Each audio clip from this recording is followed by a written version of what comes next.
Assalamualaikum warahmatullahi wabarakatuh. Ketemu lagi dengan saya Fitrayanti SPD, anggota Latsar CPNS Pasaman Barat tahun 2022, golongan 3, angkatan 6, kelompok 2, nomor urut 7. Pada video kali ini, saya akan membahas tentang manajemen ASN dan Smart ASN untuk memenuhi tugas agenda 3. Yang pertama adalah manajemen ASN. Manajemen ASN adalah pengelolaan ASN untuk menghasilkan pegawai ASN yang profesional, memiliki nilai dasar, etika, profesi, bebas dari intervensi politik, bersih dari praktik korupsi, kolusi, dan nepotisme. Manajemen ASN lebih menekankan kepada pengaturan profesi pegawai sehingga diharapkan agar selalu tersedia sumber daya aparatur sipil negara yang unggul selaras dengan perkembangan zaman. Pegawai ASN dibagi menjadi dua. Yang pertama, pegawai negeri sipil atau disebut dengan PNS.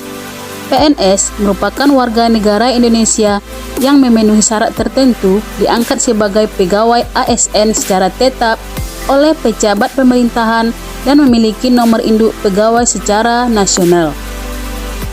Yang kedua, pegawai pemerintah dengan perjanjian kerja atau disebut dengan P3K. P3K adalah warga negara Indonesia yang memenuhi syarat tertentu yang diangkat berdasarkan perjanjian kerja untuk jangka waktu tertentu dalam melaksanakan tugas pemerintahan sesuai kebutuhan instansi pemerintah dan ketentuan perundang-undangan. ASN mempunyai fungsi yang pertama sebagai pelaksana kebijakan publik, yang kedua pelayan publik, yang ketiga perekat dan pemersatu bangsa. Tugas ASN adalah yang pertama melaksanakan kebijakan yang dibuat oleh pejabat pembina kepegawaian sesuai dengan ketentuan peraturan perundang-undangan. Yang kedua, memberikan pelayanan publik yang profesional dan berkualitas. Yang ketiga, mempererat persatuan dan kesatuan negara Kesatuan Republik Indonesia. Adapun hak PNS adalah mendapatkan gaji, tunjangan, cuti, jaminan pensiun dan hari tua, perlindungan, dan pengembangan kompetensi. Sedangkan hak P3K adalah mendapatkan gaji, tunjangan, cuti, perlindungan, dan pengembangan kompetensi. Secara garis besar, hak PNS dan P3K hampir sama. Yang membedakannya cuma satu. P3K tidak mendapatkan jaminan pensiun dan hari tua, sedangkan PNS mendapatkan jaminan pensiun dan hari tua. Kewajiban ASN adalah suatu beban atau tanggungan yang bersifat kontraktual, sesuatu yang sepatutnya dilaksanakan oleh ASN. Adapun kewajiban ASN adalah yang pertama, setia dan taat pada Pancasila, Undang-Undang Dasar 1945, dan NKRI. Yang kedua, menjaga persatuan dan kesatuan bangsa. Yang ketiga, melaksanakan kebijakan yang dirumuskan pejabat pemerintah yang berwenang. Yang keempat, menaati ketentuan peraturan perundang-undangan. Yang kelima, melaksanakan tugas kedinasan dengan penuh pengabdian, kejujuran, kesadaran, dan tanggung jawab. Yang keenam, menunjukkan integritas dan keteladanan dalam sikap, perilaku, ucapan, dan tindakan kepada setiap orang baik di dalam maupun di luar kedinasan. Yang ketujuh, menyimpan rahasia jabatan dan hanya dapat mengemukakan rahasia jabatan sesuai dengan ketentuan peraturan perundang-undangan. Yang kedelapan, bersedia ditempatkan di seluruh wilayah Negara Kesatuan Republik Indonesia. Kode etik ASN. ASN sebagai profesi berlandaskan pada kode etik dan kode perilaku. Kode etik dan kode perilaku bertujuan untuk menjaga martabat dan kehormatan ASN. Kode etik dan kode perilaku yang diatur dalam Undang-Undang ASN menjadi acuan bagi para ASN dalam penyelenggaraan birokrasi pemerintah. Di dalam manajemen ASN ada namanya sistem merit.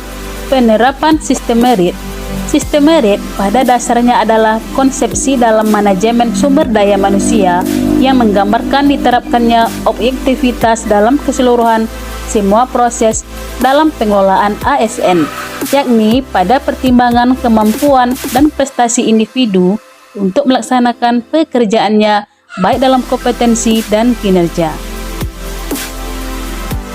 Yang kedua, tentang Smart ASN. Di dalam Smart ASN ada namanya literasi digital. Literasi digital berfungsi untuk meningkatkan kemampuan kognitif sumber daya manusia di Indonesia agar keterampilan tidak sebatas mengoperasikan gawai. Literasi digital juga merupakan kemampuan untuk secara kreatif terlihat dalam praktik tertentu untuk mengasumsikan identitas sosial yang tepat dan untuk membentuk atau mempertahankan berbagai hubungan sosial di ruang digital. Kominfo menjabarkan literasi digital ke dalam 4 komponen, yaitu yang pertama, digital skill merupakan kemampuan memahami dan menggunakan perangkat keras dan peranti lunak TIK serta sistem operasi digital dalam kehidupan sehari-hari. Komponen yang keempat adalah digital etik, merupakan kemampuan menyadari, mencontohkan, menyesuaikan diri, merasionalkan, mempertimbangkan, dan mengembangkan tata kelola etika digital dalam kehidupan sehari-hari. Yang keempat, digital safety, merupakan kemampuan mengenali, mempolakan, menerapkan, menganalisis, menimbang, dan meningkatkan kesadaran perlindungan data pribadi dan keamanan digital dalam kehidupan sehari-hari. Terdapat 3 pilar utama dalam Indonesia Digital Nation, yaitu 1. Masyarakat digital yang dibarengi pula dengan pemerintah digital dalam ekonomi digital. Hak digital. Hak digital adalah hak asasi manusia yang menjamin tiap warga negara untuk mengakses, menggunakan, membuat, dan menyebarluaskan media digital. Hak digital terdiri dari hak untuk mengakses, hak untuk berekspresi, dan hak untuk merasa aman. Dalam literasi digital ada namanya proteksi perangkat keras. Proteksi perangkat keras dapat dilakukan dengan cara memasang kata sandi, fingerprint, authentication, face authentication, sedangkan untuk proteksi perangkat lunak dapat dilakukan dengan cara Find My Device, backup data, antivirus, enkripsi full disk, and shader. Selanjutnya, lanskap digital. Pengetahuan dasar mengenai lanskap digital meliputi berbagai perangkat keras dan perangkat lunak karena lanskap digital merupakan sebutan kolektif untuk jaringan sosial, surel, situs daring, perangkat seluler, dan lain sebagainya. Akibat literasi digital, ada beberapa kejahatan yang timbul di dunia maya. Yang pertama, cyberbullying. Perundingan di dunia maya merupakan tindakan agresif dari seseorang atau sekelompok orang terhadap orang lain yang lemah secara fisik maupun mental dengan menggunakan media digital.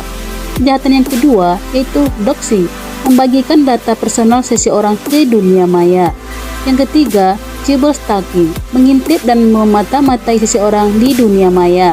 Kejahatan yang keempat yaitu revenge porn, membalas dendam melalui penyebaran video atau foto intim vulgar seseorang. Yang kelima, ujaran kebencian atau hate speech adalah ungkapan atau ekspresi yang menganjurkan ajakan untuk mendiskreditkan, menyakiti seseorang atau sekelompok orang dengan tujuan membangkitkan permusuhan, kekerasan, dan diskriminasi kepada orang atau kelompok tersebut. Demikianlah hasil resume saya pada video kali ini. Sekian, terima kasih. Assalamualaikum warahmatullahi wabarakatuh.